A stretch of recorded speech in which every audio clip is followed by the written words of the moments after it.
Good afternoon, everyone. I am joined here today with our Chief Recovery Officer, Stephen Soboroff, a gentleman who everybody has known, and I believe his name is even up on the wall. We have been working together for approximately 1 week, and his job is to maximize resources and minimize time so that we can get everybody in the Palisades back in their home. The grief and the pain and the denial and the anger that everybody has been feeling is palpable as you go through the area and see the amount of loss has been devastating. And today, all of the neighborhoods opened up so that people from the Palisades can come back. You still have to have your ID and make sure that you're only here really for a short period of time, and that's mainly for health reasons. Because all of the destruction, there's a lot of toxic waste that is there and in the air. And so we ask that people not stay very long when they come. Also, the phase is going to begin where the EPA will come in and get rid of the hazardous waste. In a few days, the county will have a form ready, the right to entry, that then the second phase, when the debris removal happens, people can go ahead and fill out that form, and we'll give you more information about that. But today is really about focusing on the recovery and getting people back whole. In a few days, maybe next week or at the latest the week after, we're going to be opening up a one-stop center where there will be 12 city departments so everybody can take care of the permits and all of that stuff at one time. The Disaster Recovery Center on Pico and Westwood Boulevard has already helped thousands of Angelenos, thousands of people from the Palisades, and that is going to continue. And so we're going to ask you in a minute to join us in a walk through the area, but I want to introduce Steve Soboroff for his incredible vision for the Palisades. I'm here. There you are. 1986, 14 and 25 is a long time ago, 40 years ago.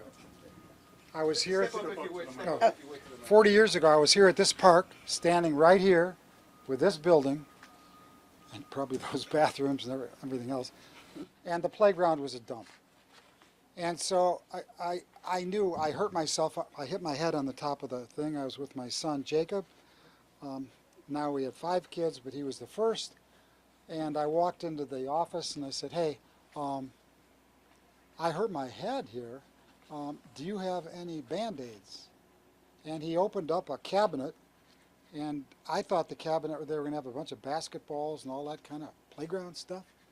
They had first aid equipment in there. I said, what is this? He goes, oh, people are getting hurt here every day. He says, we're having EMTs coming once a week. People are getting hurt. I said, well, why don't you fix it? He goes, well, we're on the list for 11 and a half years. We did it in 7 months. We used people in the city. The community got together. Look at all these people, you know, whether they gave $5 or thousands. Here. Steve Crone, raise your hand. I'm here. And he's still kicking. Chevy Chase. The people that help. This community loves this community. And so I feel, I've only got two clients. One is the people who live here, in their homes, lost their homes, in their apartments. And my other client is the people that work here. That work for those people. Every one of them has an individual path back. And there's a lot of mental health issues that go on with that path back. There are financial issues. And we want to help each one. And we're working on a system for each one to minimize how long it takes for them to get to Z. You know, if I call it the yellow brick road or whatever, but it's really from A to Z. And the only way to do that is to go from A to B to C to D. That's right. And it's a huge project. And there are going to be thousands of people helping. So that's that's what we're doing. Our additional discussions with FEMA and Army Corps have been as exciting for me as the discussions I had when we were doing Staples Center, the Alameda Corridor, or the Space Shuttle. How can we help? How can we work? The mayor calls me, she's sitting with, I'm saying, Mayor, do you have the 2 top people at Army Corps? Right. Like,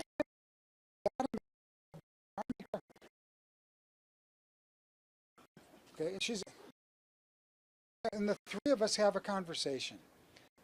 I've never, it's felt like, it's like brothers and sisters from another mother. Let's go do this and let's go do it together. So why don't we all just go take a walk and let's see what's going on. And I got some ideas, some thoughts, and I know it may be inconvenient for some of you, so we'll walk a little slower. But let's go look at Ralph's. Let's go look at some of this And we're damage. also here with a number of residents. How many from the residents area. are here? Come over here, residents. Come on up. Count them up and join us. You can Yes. video, do whatever you want. Thank you so I don't much. care. Oh my goodness. Oh my goodness. I'm so glad to feel with this. Oh my goodness. Oh my favorite person. See, I don't, Hello, Mayor Vance. Hi. Thanks for everything. You and I spoke on the phone. kids grew up together. Good. Yeah, they did. We also got the Woman of the Year award in the state senate. I can't see his face. Oh, hi. Genuinely. I got 5 kids and 8 grandkids. We know 3/4 of the people. I got five. Whoever, so you can say hi. Mayor Bass, it is just an honor and a pleasure. Thank you many times. Steve Rowe, it's an honor and a pleasure. Thank you for all your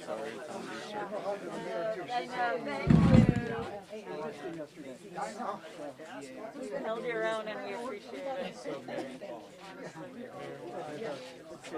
Hope everything goes well. Yes. So we'll take, oh, go ahead. Thank you. We'll take 2 questions and then we'll walk. Yes, oh, I'm sorry. I'll come back to Josh. Go ahead. So with this vision, is there a timeline? Are you talking 5 years, 10 years, longer? Any? I'm 76. 10 years from now, I'm going to be dead, man. Are you kidding? I don't have time to Well, do the that. whole point is to maximize the resources that we get, especially from the federal government, and minimize the amount of time. So us being organized, getting the community together, people going through the process of getting the hazardous waste done, and then the debris removal will really allow us to expedite. But that's also why we're we don't- opening the listen, one-stop center and all, We so don't people have can to get there finish quickly. phase 1, which is the hazardous material Right. removal, to start phase 2. Right. In your house we do, but But when not your here. house is done, Oh, Stephen, Mike. I'm sorry, when your house is, you see, I'm not used to this. When your house is done, then you'll be able to move right into phase 2, which is the lot clearance. So we want to encourage people to go ahead, start your plans now, and be ready when we're ready. Now, we've got a lot of utility work we don't even know. The mayor's going to be announcing in the next couple days. We have basically an owner's rep for the city. And that owner's rep, the number one owner of the rep is Mayor Bass. But so are all you guys. Right. And they're going to represent you and make sure that everybody does exactly what they say they're going to do. And that's what I did to get that damn place built in 7 months instead of 11 and a half years. So this level of organization It's will help us to It's do that. phenomenal. Josh? But Mayor Bass, just following up on that, because we just talked to some homeowners who are frustrated because they say, is it going to be 6 months? Is it going to be 18 months? Then have We them- just want a okay. straight answer. Right. I can answer that real easy. For the last 6 days, 16 of the top website app engineers in America have been putting together a website, an app that we're about to unroll. I want to make sure that it looks like, I told them, if it doesn't look like the Apple Store website or the Tesla website, whether or not, it's got to be really user-friendly. And what you do is you go on the website, there will be probably a photo of your house in real time, because these satellites are flying all the time. And it will give you some environmental information, but it's going to say, what's your question? And, I don't know, you ever watch that show Family Feud? Of course. first. Okay, so this is going to be, we have gotten the top 4 or 5 questions from 200 different groups. We've been doing focus groups and all these and all these things, so I've missed a couple of meetings. I'm sorry. But now we know the questions that people are answering. So they will just go on, push the button, and it will tell them the answers to the questions in relation to their house. I have my plans. I don't have my plans. Do you have my plans at the city? But a couple of things that we're doing to really help speed it up is to get people to go to the Disaster Recovery Center now, next week or the week after when we open up the One Stop, so they can begin all of that paperwork now. Well, they're saying they can't even get insurance adjusters in, and so. Hold on one second. Josh? Yeah, Mayor Bass, I talked to a resident this morning who said that he feels like he's this ball caught in the middle between our different elected officials. Oh. You heard one thing from President Trump on Friday. Yeah. You said a different thing. You do your executive orders. You do Wait a the other second. one. Are you disappointed with the way that Friday went, and why shouldn't people No. just go and clean No, up their President house? Trump said what she's been talking about all the time. I was Okay? not 90% of what they were saying is the same thing. I was not disappointed at all, and as a Me matter either. of fact, they have followed up. So I think what is difficult for people, what is so difficult for people, is to understand that right now, especially if their place was destroyed, it's really toxic.